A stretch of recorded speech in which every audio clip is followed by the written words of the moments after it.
Baik, pada pertemuan kali ini saya akan menjelaskan tentang apa itu analisis gravimetri. Seperti yang kita ketahui bahwa analisis gravimetri termasuk dalam analisis kuantitatif. Analisis gravimetri merupakan suatu metode yang digunakan untuk menentukan suatu kadar senyawa. Untuk lebih jelasnya langsung saja kita masuk pada pembahasan materi. Pengertian gravimetri. Gravimetri dalam ilmu kimia merupakan salah satu metode kimia analitik untuk menentukan kuantitas suatu zat atau komponen yang telah diketahui dengan cara mengukur berat komponen dalam keadaan murni setelah melalui pemisahan. Jadi, metode analisis gravimetri didasarkan pada pengukuran berat yang melibatkan pembentukan, isolasi, dan pengukuran berat dari suatu endapan. Analisis gravimetri atau analisis kuantitatif berdasarkan berat adalah suatu proses pengisolasian dan penimbangan suatu unsur atau senyawa tertentu dalam kondisi semurni mungkin.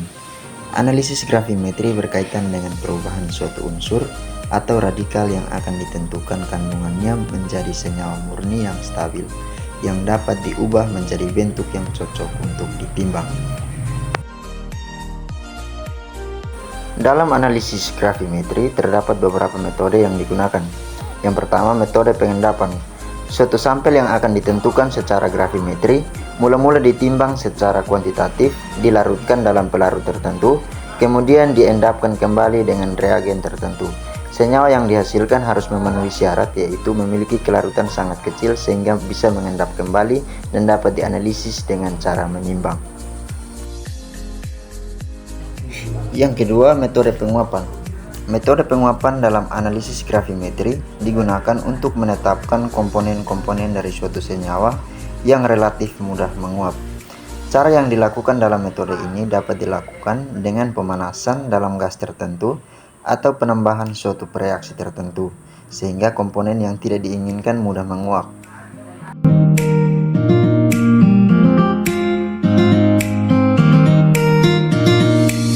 Pada metode penguapan dibagi menjadi dua macam, yaitu penguapan secara langsung dan penguapan secara tidak langsung. Pada penguapan secara langsung, gas yang terjadi ditimbang setelah diserap oleh suatu bahan yang khusus untuk gas yang bersangkutan.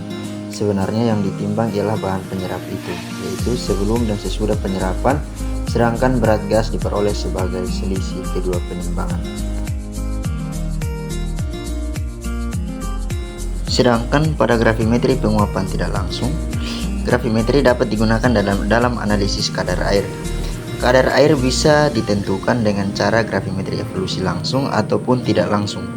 Bila yang diukur ialah fase padatan dan kemudian fase gas dihitung berdasarkan padatan tersebut, maka disebut gravimetri evolusi tidak langsung.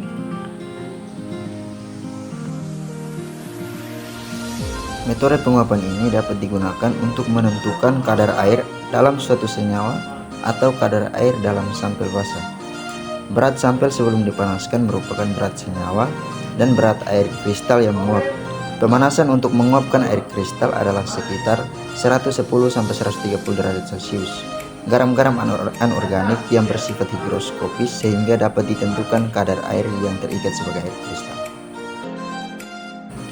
Metode yang ketiga adalah metode elektrolisis. Metode elektrolisis dilakukan dengan cara mereduksi ion-ion logam terlarut menjadi endapan logam. Ion-ion logam berada dalam bentuk kation apabila dialiri dengan arus listrik dengan besar tertentu dan waktu tertentu, maka akan terjadi reaksi reduksi menjadi logam dengan bilangan oksidasi 0. Endapan yang terbentuk selanjutnya dapat ditentukan berdasarkan beratnya. Suatu analisis gravimetri dilakukan apabila kadar analit yang terdapat dalam sampel relatif besar, sehingga dapat diendapkan dan ditimbang. Apabila kadar analit dalam sampel hanya berupa unsur perunut, maka metode gravimetri tidak mendapat hasil yang teliti. Sampel yang dapat dianalisis dengan metode gravimetri dapat berupa sampel padat maupun sampel cair. Ketiga metode tersebut dapat dilakukan sendiri atau dimodifikasi.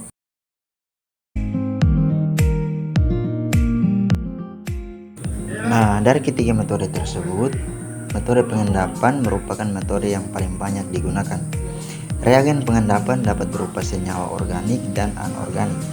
Selanjutnya, gangguan pada gravimetri. Yang pertama, Kopresipitasi, pengendapan ikutan. Suatu zat ikut mengendap bersama dengan konstituen yang ingin diendapkan. Yang kedua, oklusi, dan yang ketiga peptidasi.